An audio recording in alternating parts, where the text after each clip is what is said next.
So when we talk about science, as per science, study of mind is in the field of medicine is known as psychoanalysis.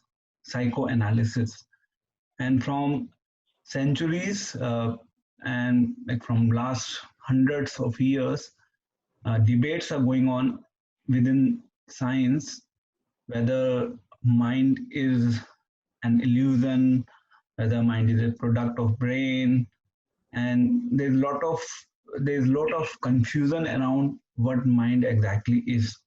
So unfortunately, the modern science has not been able to come to a concrete conclusion of what this mind is all about.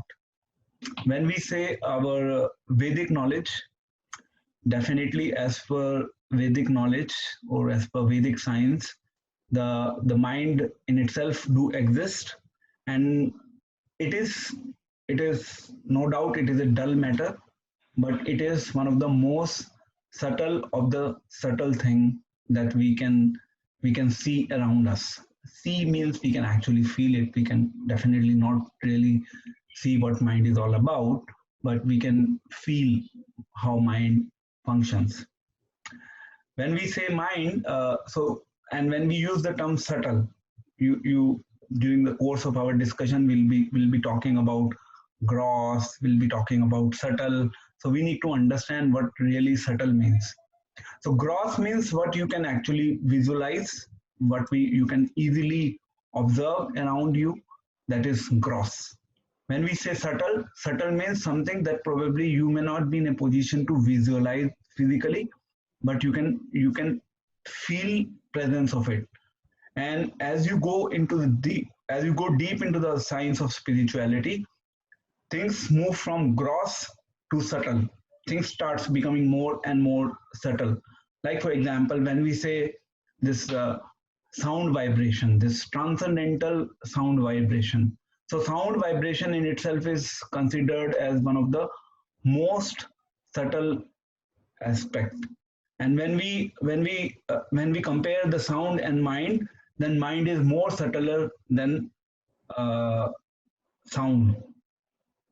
Okay.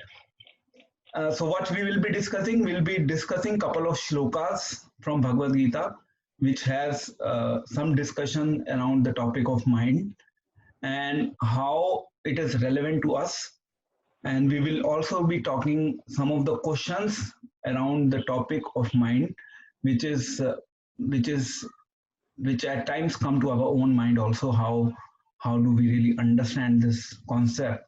And it is, if we really deep dive into this presentation or the discussion of today, we can get some holistic idea of what mind is, how does it function, and how we can actually use it, how we can keep it within our own control so that we can use it more effectively, more productively in our day-to-day affairs, be it our material lifestyle or be it our spiritual lifestyle. Ultimately, we are interested in our spiritual welfare, and if we do take care of our spiritual welfare thoroughly, then taking care of the material welfare is not really difficult. Okay, so I just kind of wanted to make a distinction. Gross means if we can perceive things through our senses easily, then it is gross. The more difficult it becomes, the more subtle it is.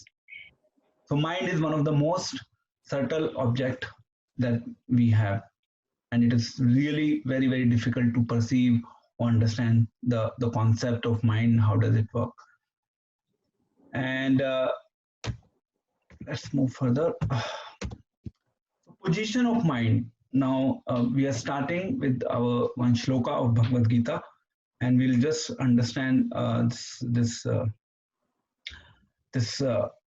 what all elements are there within our body. And definitely mind is just one of the element or one of the placeholder within our body.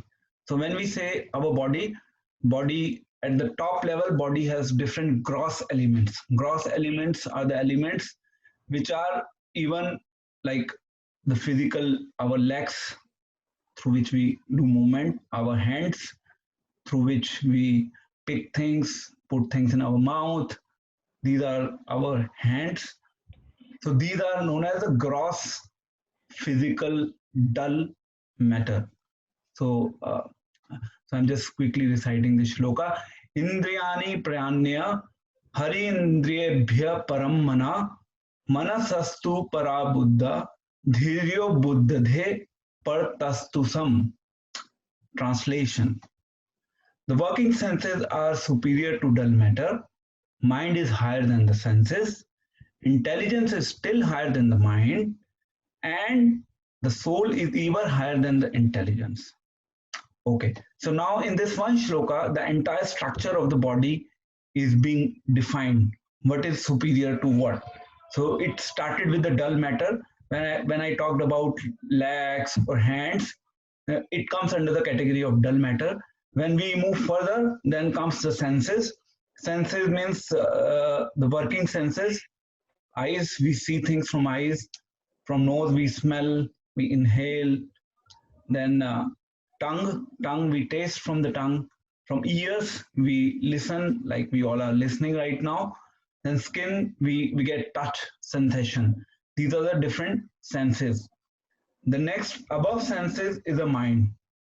Mind, as you can see here, mind is a storehouse of thoughts, unfulfilled desires, and previous experiences. So it is said that our mind is like a memory base of our entire structure that we have, and it has capacity to store. It has infinite GB. The storage capacity of the mind is infinite. That means it can store unlimited material of its own. Like if you go outside anywhere today, then whatever impression you carry, whatever you see, whatever you visualize, it eventually gets into the mind and it gets stored into the mind. And like this, we live for, let's say, 50 years, 60 years, 70 years, whatever number of years we live, everything starts getting stored into the mind. Today it is maybe today it is at the active level, but eventually it moves from the active to like conscious platform, then it moves to subconscious platform. We'll discuss that later. Then mind, and then next is the intelligence. Intelligence is a decision maker, or when we make conscious choice between what we should do in our life, what we should not do in our life. So intelligence is basically the one which basically drives the activities based on what we should do. Mind is okay, what we want to do. Intelligence is what we should do. This is the key difference between mind and intelligence. When it comes to our modern science really do not make it doesn't make a difference between intelligence and mind as such. For modern science, it's only mind. It is not really, there's no segregation between mind and intelligence. When it comes to our Vedic science or our Vedic knowledge, then definitely there is a difference between mind and intelligence. So when we are talking about mind as well as intelligence. Now here, if you look at, we initially first is the dull matter, then there are senses, above senses is the mind, and above mind is the intelligence. And above intelligence also there's one more layer which is called as ego, which is which we generally do not know, but it does exist. And above ego is soul, and definitely above soul is also super soul, which we have not really discussed here, but this is how the structure is, this is how the hierarchy is. So you can see where the mind is placed between intelligence and the senses. So mind is in between, it's like a sandwich position. Intelligence are there, senses are there, in between mind is there. So this is a description how our mind is placed within our body. Now we will be moving further to understand the concept of two mind. Two mind means we all have two different set of minds. Two different set of minds. How do we understand it? Okay, so initially in our modern science, Sigmund Freud, who was one of the famous psychologists, Sigmund Freud, he brought the concept of two minds, which is nothing but conscious mind and subconscious mind. Uh, then in our Vedic science also, the concept of two mind is already existing, which is known as Chetanman and Achetanman. So power of two minds. Now we need to understand what is the difference between these two minds and how they are really connected and who can dominate whom. Okay, so let us first quickly have a brief discussion on conscious mind, then we'll move to subconscious mind. As you can see, the example which I've shown here in this slide, so the conscious mind is similar to an iceberg. Similar to an iceberg means it's very, very small portion of the mind in totality. So when you see iceberg, on the top, just the small portion of the ice is visible on the top of the iceberg. And if you look at the iceberg from the downside, it is huge. So the great majority is hidden below the surface. So similarly, the conscious mind is a mind which is kind of acting as an active component or ingredient of our lifestyle. But subconscious mind is the mind which is on the which is below the surface, of which we do not have access, or even if we have access, the access is very, very limited. So the great majority of our mind is hidden below the surface. So when we try to understand how much it is like the conscious mind and the subconscious mind, what is the percentage? The percentage allocation of the conscious mind and subconscious mind is around 2% and 98%. And what happens most of the time, since whatever we do in our day-to-day lifestyle, it works on the platform of conscious mind. So we don't give much weightage to the subconscious mind, the existence of subconscious mind or Achetan Man. We'll be discussing about this concept, how it is relevant, and what dominates, like which mind dominates which one, and is there any possibility of moving from one tangent of the mind pattern to another tangent of the mind pattern or not. So just for our higher level of understanding, that all of us has two mind.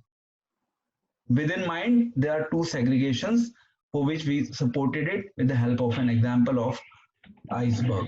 Iceberg has a top layer and then it has something on the surface. Okay, let's move further. So now we all know that when it comes to the conscious mind is a mind which is in control. We can we know, okay, fine, the conscious mind exists, and we know the activity is going within the at the level of conscious mind. But there are certain, not certain, but there are a lot of activities that goes on at the level of subconscious mind, and unfortunately, many of us do not have visibility of what really goes at the platform of subconscious mind. So now in Bhagavad Gita 13.23, Krishna is introducing a concept to help us understand who is really controlling this subconscious mind. So Ubdrastanumantacha Bharta Bhokta Maheshwaram Paramatmeti Chap Yukto Deha Asmin Purusham Param. So yet in this body there is another, a transcendental enjoyer. Transcendental enjoyer is Lord, the supreme proprietor. So within our body, now the description is given of our body, within our body. So there are two people within our body. There are two personalities within our own body itself.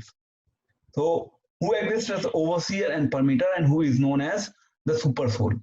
So definitely we all know that we all have a soul within us. We all accept it, we all respect it, we all appreciate this point that we have a soul within us to some level. Then we also know within soul there is another person that exists who is termed as Paramatma, and that Paramatma is super soul. In Shvetashwar Upanishad, there is an analogy given to support this understanding when it is said that it's like a tree, and on the tree there are two birds. Two birds are sitting on a tree.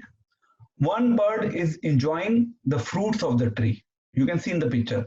One bird is enjoying the fruits of the tree, and the other bird is simply overseeing or observing the activities or the fruits. Like if we are there as one of the bird who is enjoying the fruits, the Lord is simply watching that we are enjoying the fruits. He's just overseeing it. And in Bhagavad Gita, here it is said Lord is acting as overseer as well as permitter also.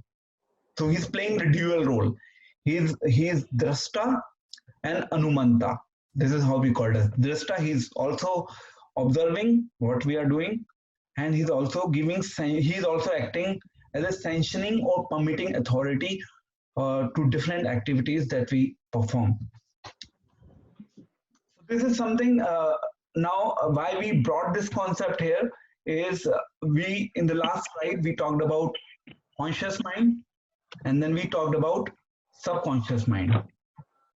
To a greater degree, to a larger extent, we understand that the conscious mind, yes, we know what is going around conscious mind, how we are getting impacted by the different things going on within our own conscious mind. But then subconscious mind is also existing. So as soon as we say that subconscious mind is existing, that means somebody has to take a control of the subconscious mind. And this is control. When it comes to control, so there are two people who are actually controlling it, because we do not have too much access to the subconscious mind. But Lord is there. Lord is acting as overseer and permitter. So he has a control.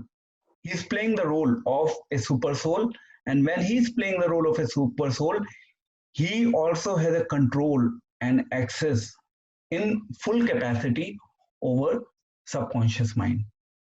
We do have control over conscious mind to some extent, and we do have control over subconscious mind, but to a very, very limited extent.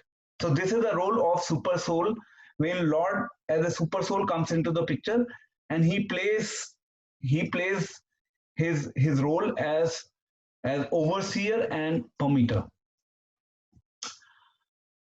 Okay, let's move. Now we are going to discuss an interesting question. So total there are 3 questions that we'll be discussing in our today's talk. This is very interesting, relevant, and a practical question that Arjuna had asked from Krishna in chapter 3. Let me quickly explain you, and then you can easily relate to this question in your own day-to-day lives also. So Arjuna uvacha atha kena paryuktoyam papam charti purshaham anichhanapi varshneya baladiva niyojita. 3.36 translation. Arjuna said, Krishna, by what is one impelled to sinful acts, even unwillingly, as if engaged by force? Okay, so let me give you a very practical understanding of this question. Many a times it happens in our lives that we do not want to commit certain activities. We know by nature that those activities are not good. One should not carry out those activities. Those activities are falling into the category of sinful activities or immoral activities or unethical activities, wherever you want to put them in. And then we always think within our mind, I don't think so, I should do this act. Now when we talk about society, then probably the line of demarcation of what sinful activities are and what sinful activities are not is very difficult to make that demarcation, because every individual has defined uh, the parameter of sinful activities in their own manner, which is which is which is probably not a right approach. But here, when you look at what Arjuna is talking about, Arjuna is saying, by what is one impelled to sinful acts? So sinful acts, it is something that probably we are not the right fit to define what are the sinful acts, what are not the sinful acts. If something is a sinful act, means it is a sinful act. So even unwillingly, so we do not want to commit, but still we commit, and it appears that there is some force playing us on us, and we get carried away by that force and we commit the sinful activity. So this is a question that Arjuna asks. Now you can see this question that Arjuna has asked. It is a question that Arjuna asked 5,000 years before, and now we are sitting in a modern age, and still this question is relevant. This proves the message of Bhagavad Gita is how much practical it is, how much relevant the message of Bhagavad Gita is. So Arjuna is asking the question 5,000 years before, and that question is relevant even in today's time for all of us. This is called as the practical beauty of Bhagavad Gita, how it can be applied in today's lifestyle as well. Okay, let's move on. One word answer. Okay, let us see what Krishna said in the next shloka 3.37. Shri Bhagavan Uvacha Kam Esha Krodha Esha Rajoguna Samudbhava Mahashano Mahapapma Vidhyana Miha Vedinam. The Supreme Personality of Godhead said, it is lust only, Arjuna, which is born of contact with the material mode of passion and later transformed into wrath, and which is the all-devouring sinful enemy of this world. Now here one word is being used, and in one word this entire shloka can be defined. Though Krishna has talked a complete sentence, but if you really need to extract one word out of this entire sentence, then the answer of Krishna to Arjuna is that Arjuna, it is lust only, nothing else. It is just lust. Now, when we use this term lust is as soon as when we hear this word lust immediately some way or other we get a message. Okay, it is kind of confining to the sexual impulse that a person has. But if we really go by our Vedic understanding, then kama, it is basically the Hindi meaning is kama. Lust means kama. And kam doesn't only mean sex here. Kam means actually, when Krishna is referring it to Arjuna, he's talking about the concept of desire. He's bringing the concept of desire. So meaning is, he's not just telling about the pure lust which is used in the society, but he's talking about the desire. Now what happens when Arjuna asks this question, he asks why we do it, then Krishna simply replied, it is lust only. Now one may question, okay, fine, Arjuna, Krishna answered in one word, it is lust only. How do we really relate? Because some way or other our desires are not really willing to do things which we forcefully do at the end of the day. So what is the answer? The answer is now we need to introduce the concept of this conscious mind and subconscious mind. When we introduce the concept of conscious and subconscious mind, then only we can get an understanding of what Krishna is trying to explain to Arjuna, and it's quite logical. So when we talked about conscious and subconscious mind, you can go back in your mind. We were talking about 2%, 98%, and we were also talking about the capacity of mind. When we introduce that mind is having a capacity of infinite GB. Infinite GB means it can store our impressions, it can store our experiences, it can store our desires. Now, when it comes to the concept of desires, now there are two set of desires because mind is divided in two parts. One is the conscious mind, another is the subconscious mind. When it is divided in two parts, that means desires are also divided in two parts. So one set of the desire is the desire which you want to probably have at this current life cycle of yours, and then there's another set of desire which is a backlog of the desire, which probably you might not have desired within this current span of your life cycle, but something which you might be carrying with you. So let's say 2% is the current life, 98% is the previous life, and the dominating effect would be there of 98%. And ultimately, we will lose the control on what we really wanted to do and what really turns out to be.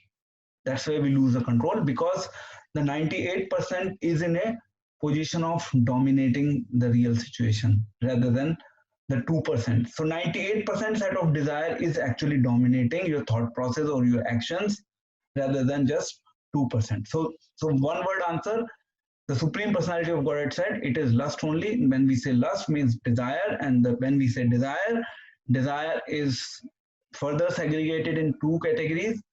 One is your present set of desires, another is your desires which you are carrying from your previous life cycles. And when the previous life cycle desires dominate your current life cycle desires, then you basically commit or you perform actions which you do not want to perform within your current life cycle. Okay, so this, I hope this question must be clear. The answer must be clear. Next question. Again, this is very famous question that Arjuna had asked from Krishna in chapter 6 of Bhagavad Gita. Chanchalam hi manam Krishna pramarthi balvadranam tasyaham nigraham manya vayoriv sudushkaram. So Arjuna is saying the mind is restless, turbulent, obstinate, and very strong. O Krishna, and to subdue it, I think, is more difficult than controlling the wind. So this is again another question that many of us usually come across in our day-to-day life. When Arjuna is raising a point that Krishna, you want me to control mind, and controlling mind is almost impossible. I cannot control mind. It is just difficult to control mind. So what I should do? So here Arjuna is kind of seeking clarification from Krishna. Now if you look at the picture, picture has a very good analogy. I'll just quickly try to explain it to you with the help of the concept when we were talking about the mind, intelligence, and senses. We were talking about the principle that senses are at the forefront, like you can see these horses, and within the senses is basically after senses comes, in this picture it is reins, which is mind in between. Then charioteer basically, who is charioteer? Charioteer is intellect, the intelligence. And then comes okay, let's just talk around three: intelligence, mind, and senses. So what happens when mind is in between?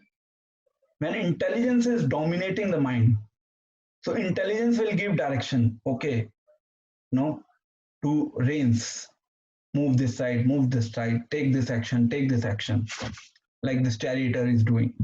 and accordingly the senses will move in different directions, and they will carry out the orders being coming through uh, the intellect. Sometimes when mind is carried away by the senses, because senses are observing this world, when mind is carried away by senses, what happens? We instead of we instead of being controlled through our intellect or intelligence, the mind starts controlling the intelligence, or mind starts dominating the intelligence, and then mind, whatever mind wants to do, then mind starts executing things as per its own whims and fancies. Okay, so it's like when we are suffering from a disease. Let's take an example of sugar. If you are suffering from sugar, and if you are intelligent enough, then we will, if someone brings us a nice plate of sweets, if you are intelligent enough, we know, okay, we have a sugar, we cannot eat sweets. So intelligence is dominating when you just simply say no, and you take a wise decision and you withdraw yourself immediately. And then another situation could be, as soon as sweets came, your intelligence could not do anything. Your mind just simply allowed, okay, let's just get aside, no problem. And you just simply start eating the sweets. So intelligence is now, it is being dominated by mind. And in the first scenario, the intelligence dominated the mind. So the best proposition is when intelligence dominates the mind, but it doesn't happen many times. And that's why this concept is being introduced, that it is difficult to control the mind, and this mind keeps on hovering in this world at different situations, different circumstances, different sense objects. Whenever we see something, we get tempted by it and we start running behind it. And this happens to many of us in our day-to-day lifestyle, whether we are practicing the path of spirituality or we are not practicing the path of spirituality. It is not material. We know we want to do certain things, but since our mind took us in a different direction and we did something else. Okay. Now coming the next two-word answer, which many of us know. Here Krishna is giving answer to Arjuna to this previous concern that was expressed by Arjuna. Shri Bhagavan Uvacha Asanshaya Mahabaho Mano Duni Graham Chalam Abhyasena tu Konteya Viragyena cha Grihayate. 6.35. Very interesting, very relevant, very practical shloka. Here now Krishna knows the factual situation of the world. Krishna knows the factual situation of people like us in the society who are living at present. We all know that we at times, not at times, but most of the times, we are carried away by the flow of mind like a wind. So Krishna is introducing a concept, he's telling, there are two things. If you take care of these two things, then you are safe. So he's advising two things which Arjuna should take into consideration. And if Arjuna takes them into consideration, then he will be in a position to conquer or having a control over mind. In fact, I was we many a times we see this different seminars on art of mind control, when people talks about how we can control mind. There are different motivational gurus, again they discuss on this principle of how to control your mind. But realistically speaking, if we want to control our mind, the best is that we give charge of our mind, we give charge of our life, everything under the control of the Lord, because he is known as supreme controller. And if anything comes in contact with supreme controller, then supreme controller knows where to use mind, how to use, to what extent it should be used, and from where the mind should be withdrawn immediately. Because he's the best decision maker of our life regarding what we should do, what we should not do. And that is why we have this concept of practice and detachment.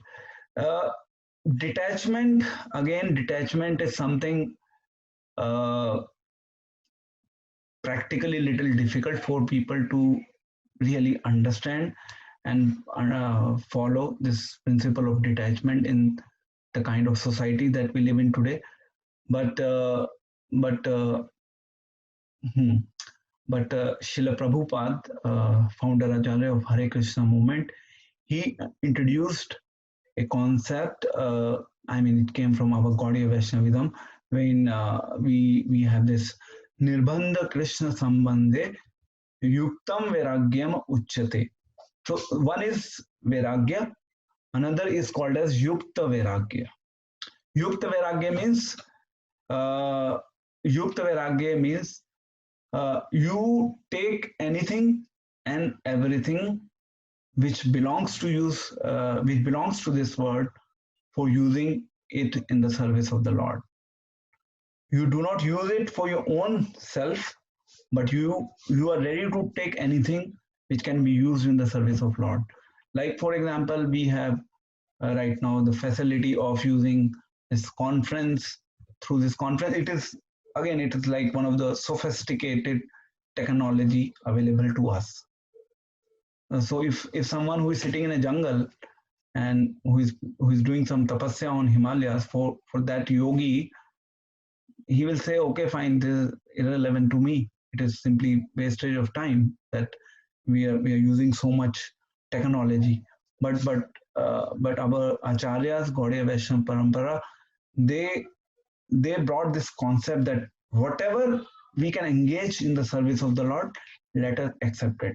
Let us not reject things, because rejection will not work for long. But if you engage things in the right direction, in the right dimension, for a proper cause, then you can use them for serving the Lord. So detachment is nothing but attaching your every object in the service of Lord. That is where the concept of detachment is slightly different than the way people think. Okay, coming into devotion or coming into the path of spirituality means we'll have to renounce everything. Probably the answer is no. You might have seen devotees, people who practice Krishna consciousness across the world. They eat nice food, they live at their places as they have.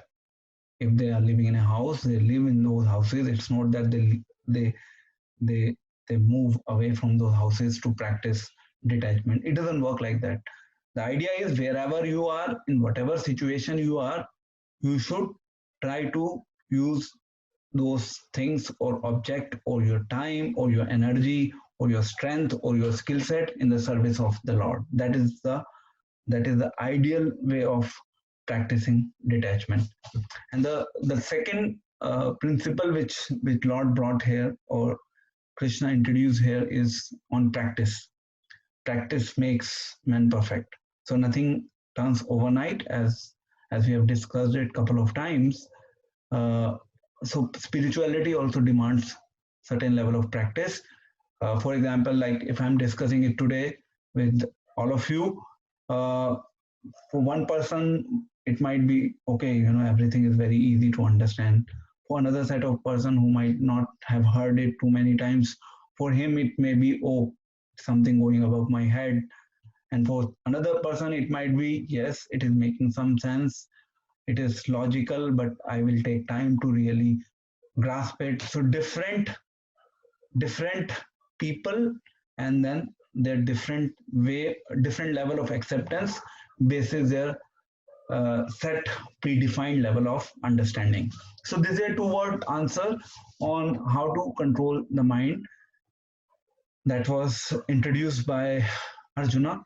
He had kind of given up, and Lord Krishna motivated back to Arjuna, and he gave a practical advice on how we can control mind.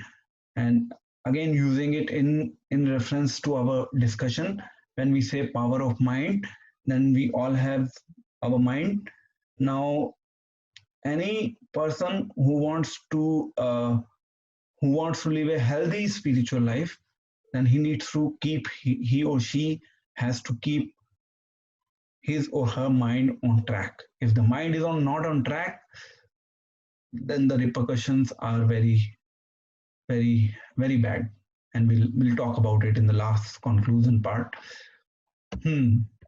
So now the next question is, when we were discussing about the principle of conscious mind, then principle of subconscious mind, then we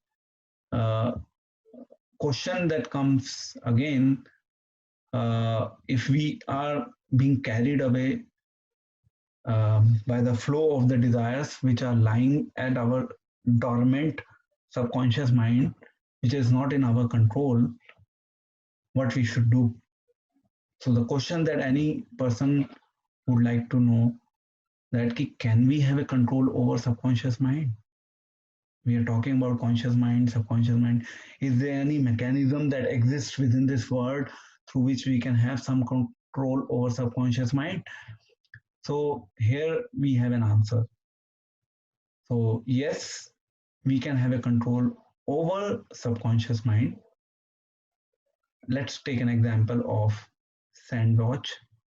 Subconscious mind, let me just try to explain you. We talked about this 2%, the conscious mind, and 98% subconscious mind.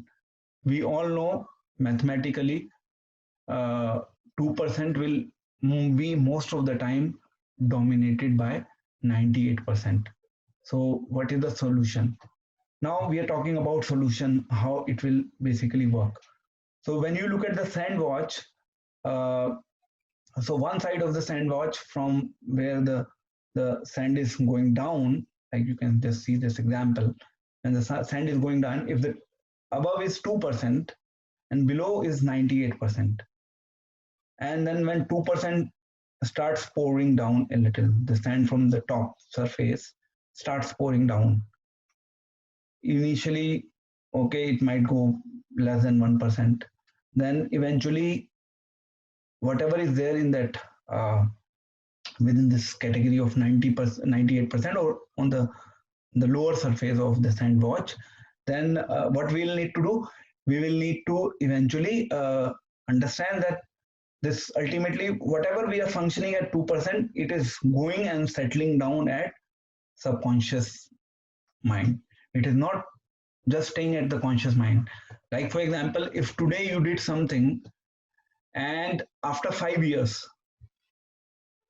you try to recall what you did today, then it would be difficult, because that activity that you have done, it has gone to now subconscious mind. So what we are trying to introduce here is, whatever is there in the subconscious mind, that has actually been originated from conscious mind itself. So when something has been originated from the conscious mind itself, so eventually, if you keep on practicing something at 2% level, your conscious mind platform, eventually you will have the capacity, you will have the capability to take a dominance over 98%, because that 98% is nothing but ultimately the actions which you have performed in the past at your conscious mind platform. So this, I personally, when I heard this concept, I was so impressed, and it made too much sense to me. It was quite logical, and I really liked it, and that's one of the reason it is one of my favorite topic to discuss. So initially 98% dominates 2%, but eventually 2% takes over control. It takes over control over 98%. So what does it demand? Like Krishna said in the previous shloka, he confirmed it. It demands practice. So, for example, when you are on the path of spirituality, like we always say, keep on practicing, keep on practicing, keep on chanting the name of God. When you keep on chanting the name of God, 1 year, 2 year, 3 year, 4 year, 5 years, it may happen that nothing is really moving anywhere, which is okay. At least you are performing it at your conscious level now, and eventually it will move to the subconscious level. And when your action at the conscious level within this life will be very active or will be very dominant over your subconscious mind, then you will not be anymore carried away by the flow of subconscious mind, because whatever you have done in your current life is actually there at your backlog. What you are carrying might be there, but it will not impact too much. So what you are currently making an effort upon, that is really going to sustain in the longer run. And that is why we say that spirituality is not something, uh, like many a times people tell me, okay, fine, we'll do spirituality, what you are saying is correct, when our time will come. The more you delay, the more you will suffer. The day you get to know, that day itself you should start. There is no day of beginning your spiritual life. Every day is a beginning if you really want to start. You don't have to wait for a day to come and then you start. You should start as soon as you get to know about it, because life is very short. We never know when our turn will come and we'll be out of the game. Okay, so does it mean we can do anything by our hard efforts? Uh, Answer is yes, but yes, I can take this separately. It is again uh, this one topic that everything is dependent on our action. Like many times people tell, you can do, and they're like, again, so many motivational gurus are there. They say, you can do what you want to do in your life. Success in you is in your hand. All these different things are there in the market. So is it truth? Partially it is truth, but partially it is not truth also. So it's all about what you desire in life. It might happen that something that you desire today, and you make a conscious and a hard effort to pursue your desire, and your desire may not turn into reality today. It might be that the desire may turn into reality maybe after some year, or maybe it turn into reality after this life. You don't know about it, because the kind of hard work one might have to do to achieve a specific thing based on what he's carrying from the past might be different for different people. So it's all about what you desire, and according to your desire, what you act upon. So practice also involves grace of Lord. Now, again, this is something specifically I'm talking for devotees. Not really many of us can connect with what I'm talking about. When you practice, when you are practicing on the path of spirituality, when you're chanting the holy names of the Lord, you are seeking mercy of the Lord. You know that by my own effort, I have a limited capacity of doing certain things in my life. I cannot achieve everything just by my own. So a devotee, since he's practicing the path of devotion, he's surrendering himself to the will of Lord. He's making conscious effort, but he's dedicating the outcome of the conscious effort to the grace of the Lord. This is called as a path of devotion. But when it comes to the path of Gyan Marg, or which is known as Gyan Yogis, who practice this just by knowledge, they can understand everything. So that's where we see a difference between Gyan Yogis and Bhakti Yogis. Bhakti Yogis are dependent on mercy of the Lord. Gyan Yogis are dependent on their own efforts in entirety. We also make a conscious effort, but we know that ultimately it is Lord only. Without his will, wish, nothing will turn into reality. So practice involves grace of Lord, and a devotee ultimately wants. A devotee always wants what? He wants that his life and his mind to be controlled by the Lord, and then He will give us the right power to do right things, because He is known as the best friend and well-wisher of all living entities. So, can we control subconscious mind? The answer is yes, we can control subconscious mind, and it definitely requires efforts. But as a devotee, we ultimately leave everything in the hand of God.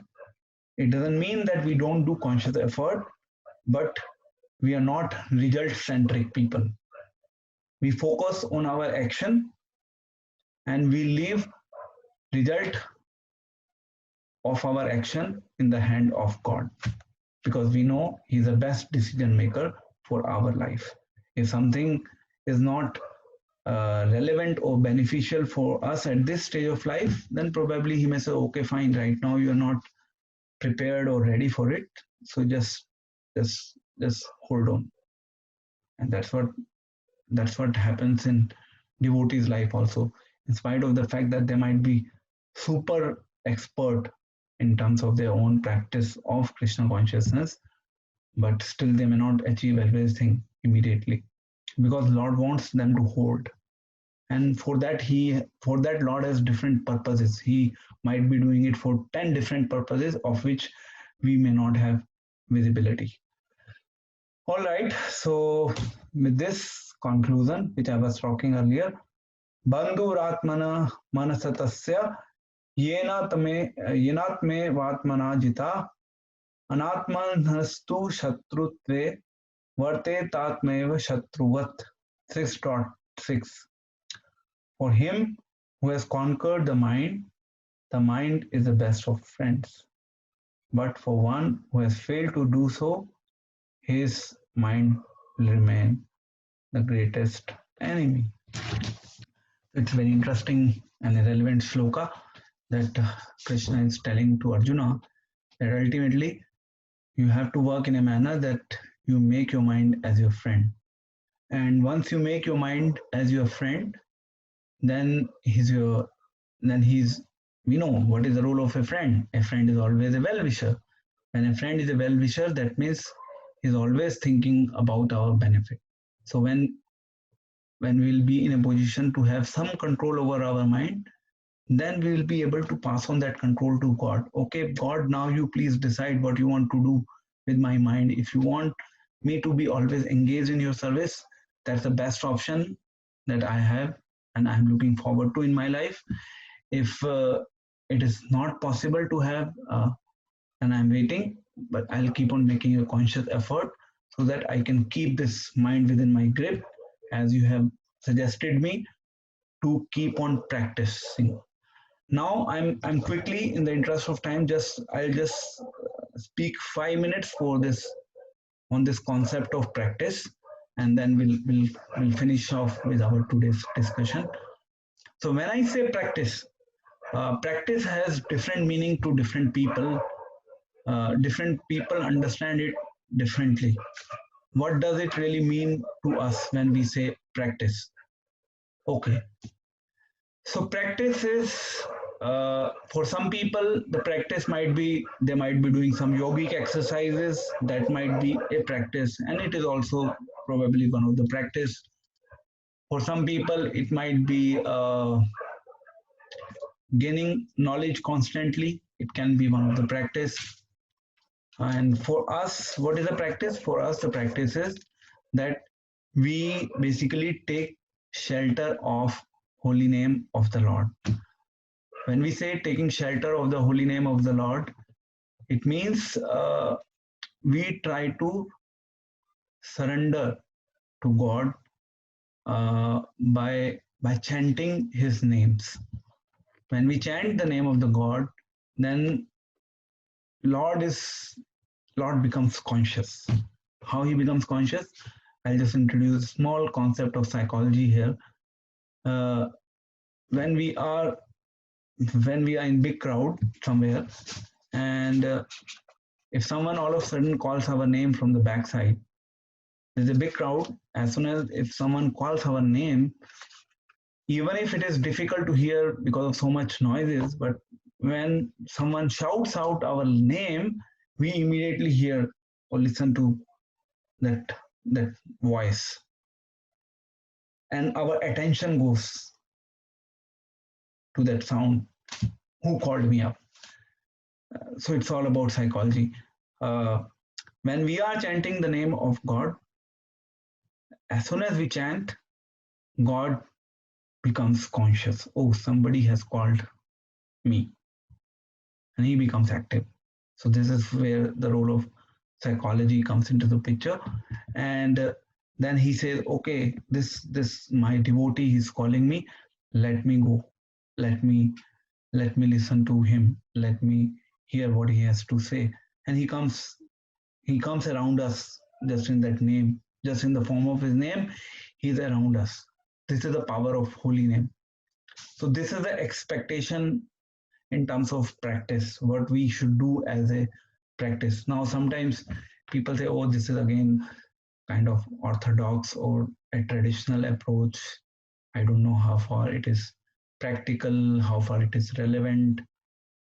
It is very much practical, it is very much relevant, and it has been experienced by a lot of people across the globe. So practice is like I was explaining in one of my presentation, and we say mantra, practice of chanting of Hare Krishna Maha Mantra. So mantra, I I I told you that Sanskrit is there, and in Sanskrit it's like it is made of two words, man and tra, mind and deliverer. So this chanting is delivering to the mind.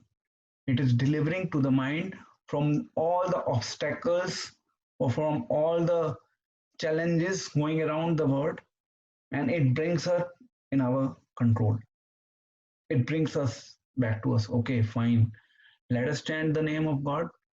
That will not put us into so many distractions. Now, does it happen immediately? Yes, it may not happen immediately, but the surety is it will happen. And as you practice more and more, you can experience that your quality of chanting keeps on improving. It keeps on improving. If you might be chanting 5 years before, your quality of chanting would be different. If you're chanting today, your quality of chanting would be different. That is why we have this concept of chanting of name of God, and it is the essence of all the religion. And this is what I wanted to conclude with. The two words answer of Arjuna, of Krishna to Arjuna is practice. And what is the practice? Practice is chanting the name of God. By chanting the name of God, we are taking shelter of God. When we take shelter of God, it becomes His responsibility to remove all the anarthas that we have on the path of our chanting. Then our mind starts becoming in our control. Then we eventually starts having a control over our subconscious mind. When we have a control on our subconscious mind, then there is a wider possibility of doing things which we should do in our life, because then your mind is in sync with the intelligence. Your mind is in sync with intelligence, your intelligence is in sync with the soul, and your soul is in sync with super soul. Everything becomes in sync. When everything becomes in sync, that means then it is not you who is actually driving your life. It is ultimately Lord who is driving your life. That's what is a message of Bhagavad Gita, that we have to give control of our life to Lord. And for that, we need to make our own understanding firm how we can do it. And then we can understand and experience the power of mind. With this note, I'll be concluding my discussion for today.